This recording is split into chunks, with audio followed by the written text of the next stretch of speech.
things sometimes are psychology. I said the financial cost as one of the many was a God experience. Wanted to find God, simply feeling like you're in fire. So Tell us about the solution. as one of with 18 to 35 years of age, not out of work.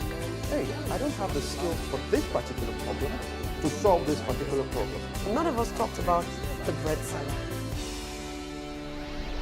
Welcome to another episode of The Heart of the Matter. Today we're talking about natural hair, everything natural hair, including the business of natural hair. I have with us a natural hair influencer. Her name is Kemi Lewis, the founder of KLS Natural Beauty Bar. So I hope you enjoyed this episode. Welcome to The Heart of the Matter. Thank you very much.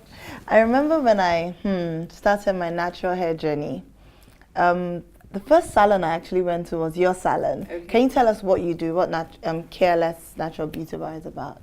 So what we're focused on the maintenance and the treatment and styling of natural hair. So that's our main vision and that's our focus. Okay, Pretty the much. maintenance, the treatment and styling. So is this what you always wanted to do?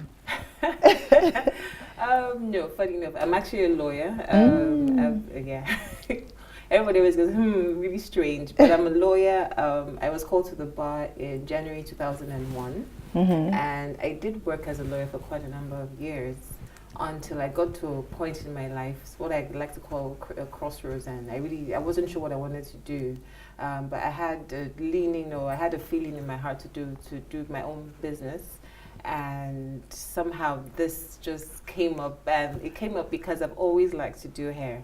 I was one of those girls in secondary school that would weave my friend's hair, and then when I was doing my master's in the UK, I would braid hair on the side to make extra cash, and I would do my friend. I used to do hair. I'd always known how to do hair. So when I got this, when I was at this point in my life, and I went to speak to a friend of mine who I've known since I was about 10 or 11, and she said to me, "Well, Kemi, you've always known how to do hair. You've gone natural now. Why don't you just open a natural hair salon?" And it was like a eureka moment. It was like light bulb. I was like, "Oh, okay, that actually makes sense," and that's how it started. Okay, I want to talk about that, but even going back to, let's talk about the hair now. So what made you go natural? I've always wanted long hair. I was one of those, I think almost every girl I know from the time we were little, we always wanted long hair. More so because when I was growing up, we used to watch all these Indian movies and you saw all these ladies with long, luscious locks. And all the magazines my mom used to bring home had on the covers these women with thick, long, bouncy hair. And I'd always wanted to have long hair. But somehow over the years, it just never had happened. I tried everything you can imagine. But by the time I got to university, I was an abuser of my hair. Let me just put it that way. So I was one of those people. I would take out I'd have braids for about a month. I'll take it out. I'll relax my hair. I'll fix a weave. I've never really been a weave person, so I could have my weave for about 2 weeks. Take out the weave, put braids back in, take out the braids, do Ghana. So it was back to back. I started. Those women that always changing your hairstyles. Yes. I can have one for like 2-3 months. Exactly. So I was one of those people who a lot of my friends didn't even know what my real hair looked like because it was always covered up in something. And then by the time I was living in the US at some point, and my hair was a mess. It was brittle, it was breaking, it was limp, it was thin, and I was like, you know what? I have time on my hands now. I'm going to focus on this hair. So I started to research. I started to take care of my hair, mix different things, read up and do. And this whole world opened up to me. This world of hair, healthy hair, and taking care of your hair. So I started my healthy hair journey, and at that point, I hadn't thought of going natural. It was just, healthy hair, even while I was relaxed, and I was doing that. So I was doing what they call a stretch or relaxer, where I wasn't. Normally, people would relax their hair maybe every 6 weeks, 6 to 8 weeks or something. So I said, you know what, I'll wait. So I stretched it to the first stretch was about 5 months. Then That's I what realized, I used to do. Like 6 months. Yeah. Exactly. So I did that, and the first 5 months, I relaxed my hair. And I was like, oh, growth. The hair had grown, but it still looked really horrible. So I said, you know what, I'll do another stretch. So I was doing, I think, an 8-month stretch or something. Wow. And this time around, when I would condition my hair, I would see my curls at the bottom, the natural hair, and I was like, this looks really pretty. Because I honestly didn't remember what my natural hair looked like. Because my first relaxer was when I was about probably about 10 or 9 or something. Yeah. Exactly. You I see? think it was fashionable then to relax. Exactly. And mothers really, I mean, you didn't know how to handle the hair, so it was like, get it relaxed. It was easier for them. So honestly, I couldn't remember what my natural hair looked like. So, conditioning my hair and seeing all these curls at the bottom was such a novelty for me. I was like, oh my goodness, what is this? And I got more and more excited. And then, because as I said, I was living in the States. And a lot of the blogs then, a lot of women were going natural then, and there was an awareness of it, and like an awakening. Yes, an awakening, and it was all around me, and I was like, oh my goodness, okay. So I was always like, I wonder what it would be like. And then one day I said, you know what, I will go natural. So I said by the 9th month I couldn't take the stretch anywhere, because dealing with 2 textures was another animal altogether. So one day I just sat in front of the mirror, put conditioner in my hair so I could see the difference between the natural and the relaxed. Took a pair of scissors and I just cut it off. I was like, oh my God, Kemi, what are you doing? I was like, yay, what are you doing? So it was like two voices talking to me. I was like, oh my goodness, but it was so liberating once I did that, and that was it, and that's how I went natural. So what happened? So in the US, because I think that's what's happening here now.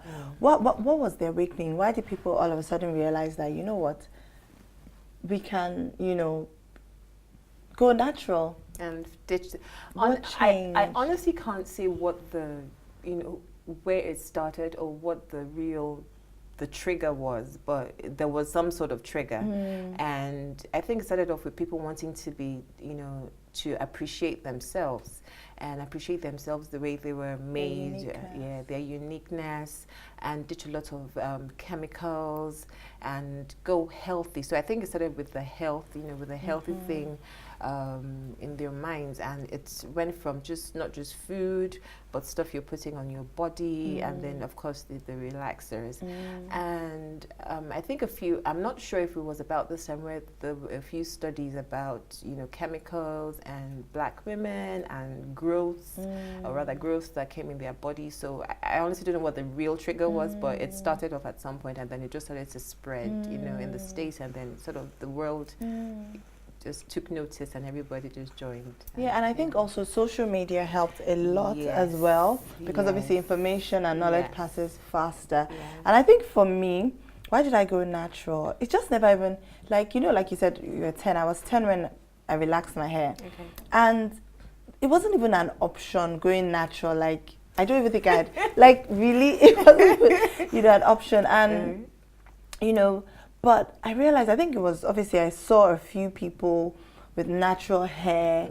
And I also, because my hair is quite soft, I never really used to relax my hair often. So I would do like max, maybe, the least would be 3 to 4 months. Usually I would do like 6 months. And because also I always used to have braids a lot anyway, or weaves, and then I'll just leave it for a while.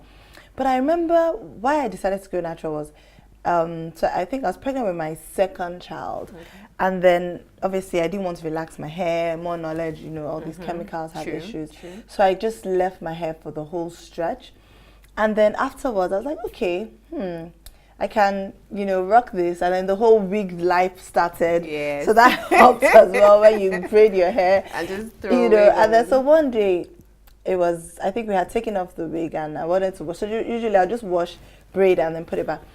And the hairstylist was like, oh my God, your hair is so nice. So like, where you said curly, like apparently I have one of like the best curl patterns or textures. And she was like, your hair is so curly, like it looks, and I was like, really? Okay, that all you need to do is just put water, and then you already get the yes. So that's how I said, okay, I braved it and we cut it. And then I would still not carry them. One day I just decided, you know what, let me even try this thing. I remember I went to a particular salon and I was like, you know what, I'm either going to relax my hair now or I'm going to go natural. Like, I'm just done, because I also didn't know how to handle it. Again, oh my God, your hair texture, Okay, we'll do the finger curls. And I walked out and I've not received that many compliments in my life. People say, you look so young, you look so youthful, it fits you. That's how I went natural. And then obviously it helped seeing, people on social media, you can do this. But to be honest, let's talk about maintenance now, because I have 2 kids. Two Okay. girls, rather 3 kids, but 2 girls. And one of them, the oldest, her hair is like my hair. Okay. Like lovely, soft, amazing. Curly. Now the other one is hard. In fact, it's just the grace of God that I have not relaxed her hair now. And literally I hear this girl screaming.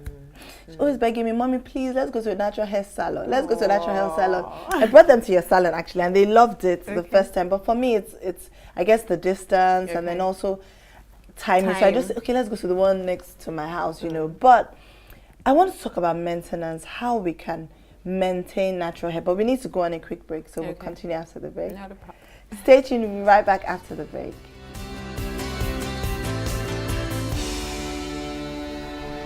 Welcome back. My name is Omilola and we're still talking about natural hair with Kemi Lewis.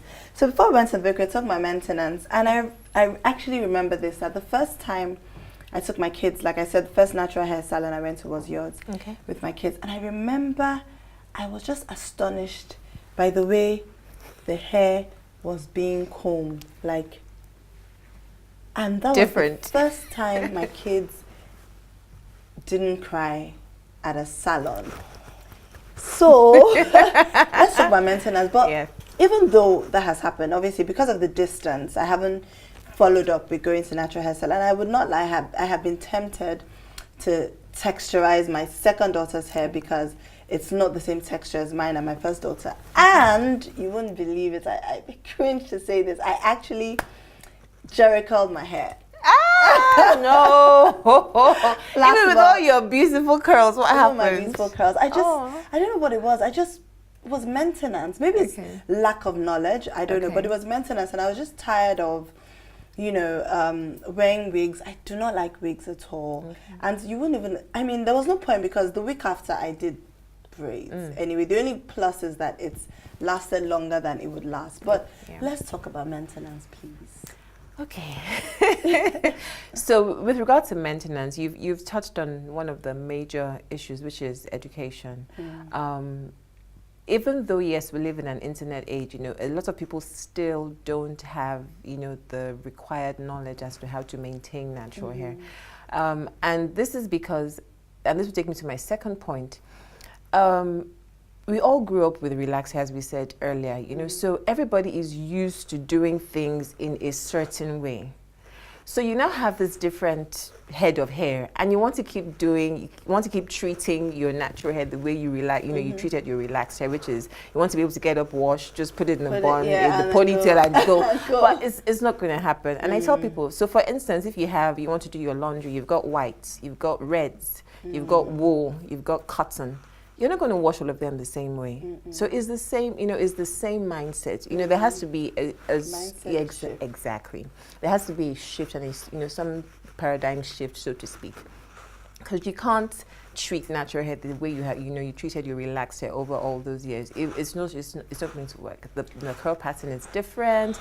Density now is clearly different. You're going to have a headache. It's going to be too much trouble, and then you get tempted to relax the hair, and it's too much, and all this, everything just happens. So really, what I always say to people is, first of all, try and get to know your hair, because the thing with natural hair is it's because that is how you were born. So it's like it's you need to understand it the way you need to understand yourself, understand what it responds to, understand what products it likes or it doesn't like, and then just find a regimen that is very simple and basic. That way you are consistent with it, because if you don't have anything that is any regimen or a basic simple regimen, today you do something and then 2 weeks later you're like maybe not. So it doesn't so your hair doesn't respond the way you should, and then you get frustrated. So are there any quick tips for someone like me that I have to think of my own hair? Then I have 2 kids with different textures. My son has amazing hair.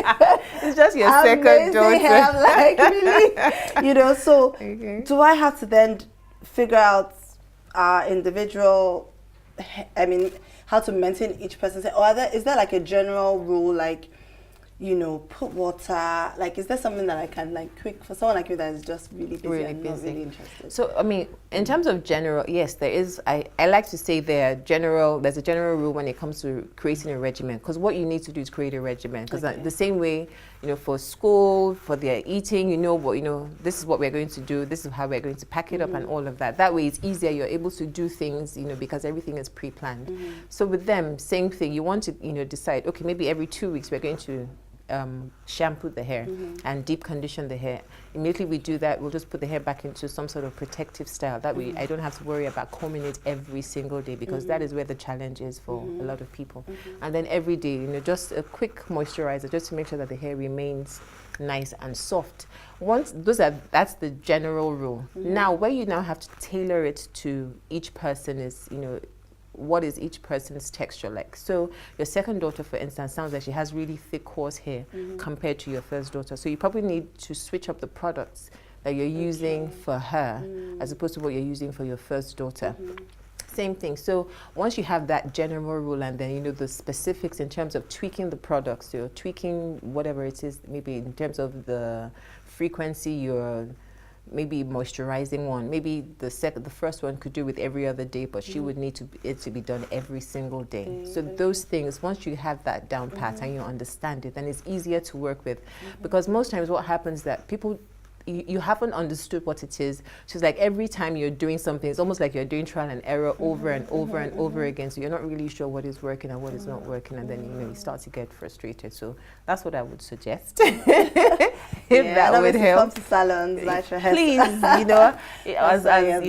if it's possible, yes. That way you don't have to worry about. But I understand how you're busy and you don't always have Saturdays you want to relax and you don't want to spend all your time driving down to the salon. So yes, so if it's something you can plan and just put that into your regimen, it would work. So let's talk about the identity part of it, because I think yes, it's trending, but I think there's an identity part now of this whole movement, natural hair movement. There's this perception that people with natural hair are bold, are confident women. I remember prior to that, even women with natural, people with dreads, there was a different perception, this is untidy, or they just don't take care of it. I remember, in fact, there's an organization I worked in. Do you know that there was a lady who walked in, who was going to work and they told her that she couldn't have dreads. She couldn't have her locks back then. But now, it's funny, I've seen a couple of staff members now doing it, So there's sort of like a shift, an identity shift. It's now accepted. Why is it important for us to ensure that our children are secure in their identity? Because like you said, you had magazines, you used to see a lot of luscious hair. I mean, we buy dolls for our kids. 90% of the dolls have long, 90% blonde, of silky hair that they will never have. And my daughters ask me, one of them asked, Mommy, why did God not give us this kind of hair? Why is our own hair not silky? Why is it, and I thankfully, I just said, oh, you know what? We live here and it's hot. The climate is hot. So over there, the climate is cold, so they need their hair to keep warm. But for us, imagine if you have this long hair, it would annoy you. Yes. So when you put water in your hair, it shrinks. So I kind of use that. So okay, maybe that's why God, But let's talk about the identity part. I mean, you just said, you pretty much said it all. So imagine, see your kids, they are seeing these dolls that have look nothing like them, and they're wondering, why did God not give this to me? He created so many of us in so many different ways. So it is so important that we accept. I think that probably was the main trigger for the natural hair movement, just accepting you for who you are, accepting you for how you were made, and stop trying to aspire to other standards of beauty. The way a Caucasian was created, the way an Asian, whatever, everybody is different, and they accept. I mean, it's natural for them. Their hair is long, whatever. They keep it going. But here we just, for some reason, we just keep struggling with this identity and the long hair, the whatever it is. But it's so important that we just accept it for what it is. And it's one of the things I always tell people who have who go natural at first, because I find that what they do is they're like, oh, but my sister, her hair is so curly and it's so long. In 2 years, it was already on her shoulders. And, you know, this one. And they're in the salon and they're looking at somebody next to them. And they're like, look at her hair. Why will my hair be like that? I'm like, it will never be like that because that is not you. This is you. So, first of all, the first thing you need to do is accept what you have on your own head. It is only when you accept it, then you begin to love it, then you begin to nurture it the way, because if you don't really love something and you're yearning for something else, really won't give it the attention that it needs, and therefore it wouldn't thrive the way with the potential that it has to thrive. So it's so important that, you know, you just accept yourself for, you know, who you are and how you were made. And it's just self-love, really, at the end of the day. That's all that it is. Amazing. So there's this new fad or trend, Tex-Lax. What's that? So Tex-Lax, that's like half and half, like the milk. So you have, you know, it's like you relax your hair, or you use a relaxer without completely, you know, straightening the hair. So, and it's funny that because the thing with relaxers is, as bad as they are. So they are bad. I mean, it's a chemical that you're completely changing the you know, structure of your hair. As bad as, and that's why I just put that, because I know people will be like, oh, and I hate getting to that relaxed versus natural thing. So, you know, I never really put myself in it. But, I mean, it's a chemical. So that's why I say as bad as they are. As bad as they are, what the real problem was and has been, and I hope is dying down, is the application of the relaxers. Now, relaxers are not meant to relax your hair. They're not meant to make your hair straight 100%. So when you apply relaxers to your hair, it should only relax up to about 65 to 75%. That way it still has some volume, it still has some body to it.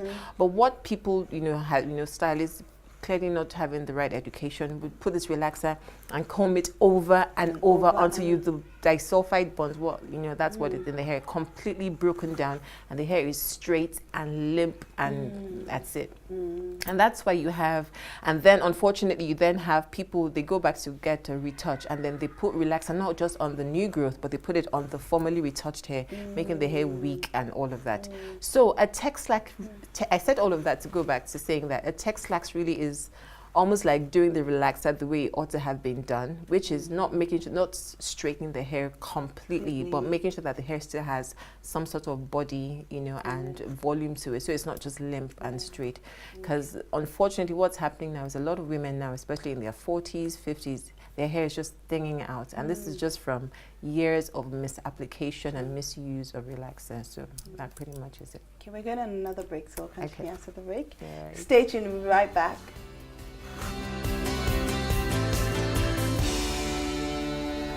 Welcome back. You're still on the Heart of the Matter. So let's talk about the business of natural hair now. Okay. So you started, you know, there's this mantra, this trademark I own called Do It Afraid, and I feel like you have a Do It Afraid story, going from the security of the legal profession to having a natural hair salon. First of all, what did people say? Everybody thought I'd lost my mind. My mother includes. Everybody thought, oh my God, like you're doing what? You're leaving what to become what?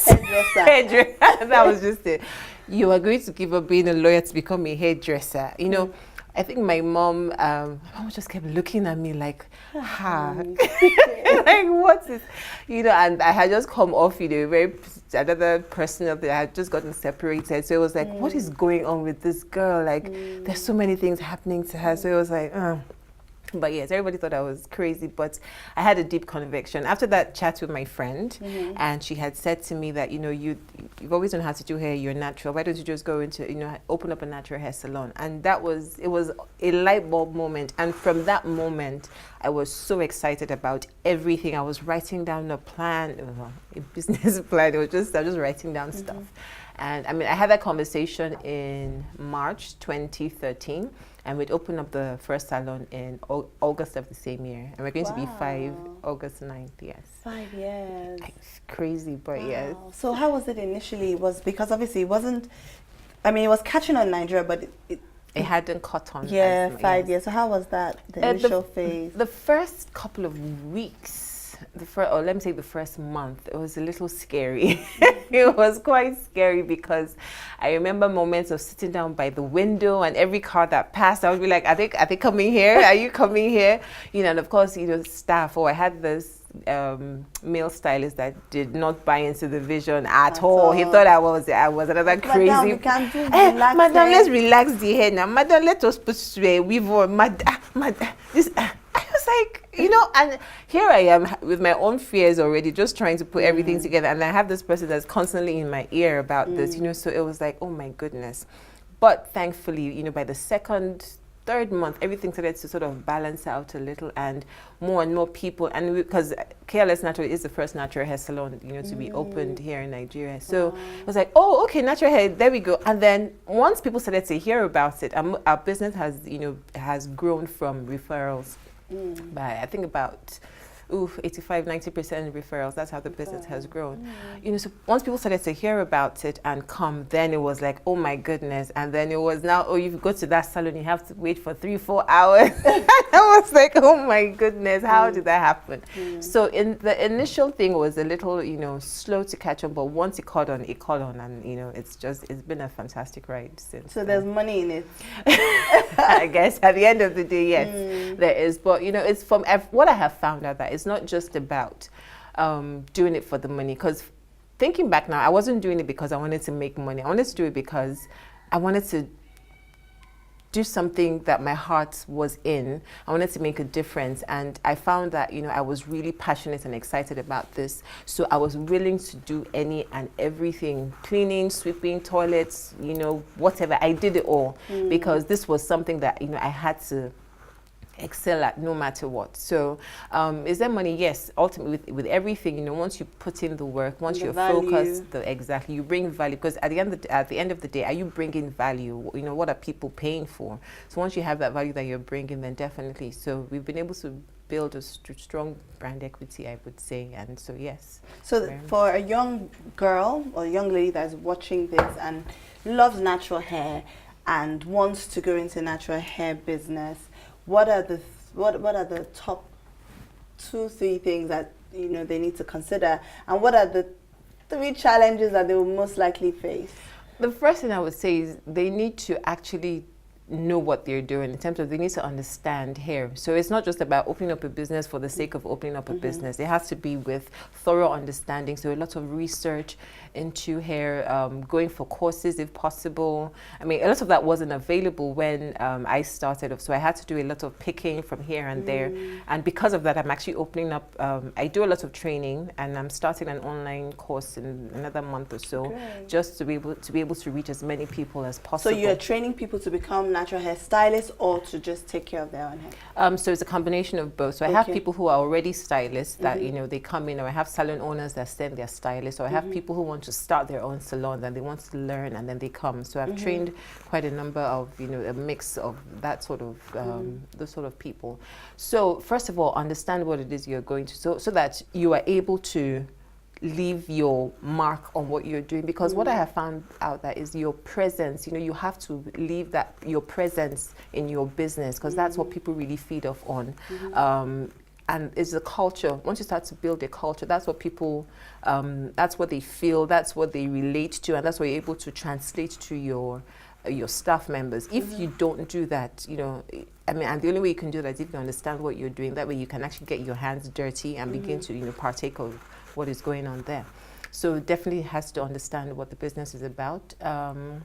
Has to always be ready to learn, to keep learning, because you can't just, you know, do it for the first time, open up a salon and that's the end of it, because as with everything, the world is constantly changing. There are new trends that are coming up. We're in such a digital age now, so you have to be able to key into so many different things.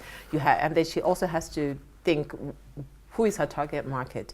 Most people say, oh, everybody who's natural, but it's like, no, because for me, everybody who's natural is not my target market. You know, I need to, you know, she needs to be specific enough. That way she's able to attract the people that she actually wants to, you know, attract to her business. So those are the 3 main things I would say. And then challenges of Nigeria. I'll sum all of that up 3 into 1. So just be ready for that. Nigeria is its own, you know, you become your own local government. You do everything that you need to do. So. There will always be challenges. If Dangote faces challenges, you Hey, face challenges, and exactly. you're still here. Yes, Of yes. course. So this is your hair? Yes. Oh, I For love the most it. part. Ah, gosh. Temptation Yes. to go back. Please come back. If people want to find you, how can they contact you? Where are your stores? So we've got one in Dolphin Estate in Ikoyi, on Ikorodu Crescent, and then we've got another one on Kayode Otichoju in Lekki Phase 1, and then we're working on another one soon to be revealed. And then of course on social media, on Instagram at Kemi Lewis, that's my personal one, and then the salons is at Careless Naturals with an S. Yeah. So what for the online courses? And then the online courses, just keep following, and then that will be revealed. So this week, definitely something's going to come out in terms of a bit of a trailer, just to test the waters. Yes, a teaser. And then we'll definitely put everything out there. Okay, fantastic. Thank you so much for coming. Thank you for having Such an me. inspiration, and I wish you Thank all you. the best Thank in you all so your much. endeavors. And Thank you. of course, I have personally benefited from this. I know now that I just need to plan ahead to make sure my kids' hair gets the best. Yes. Thank you. You're welcome. Viewers, I hope you've enjoyed this as much as I have. Make sure you follow Kemi Lewis on social media. If you want to start a natural hair business as well, make sure you follow as well so you can learn and get more information even on the online course that is coming up. And so this is the end of today's show. Until next week, stay blessed.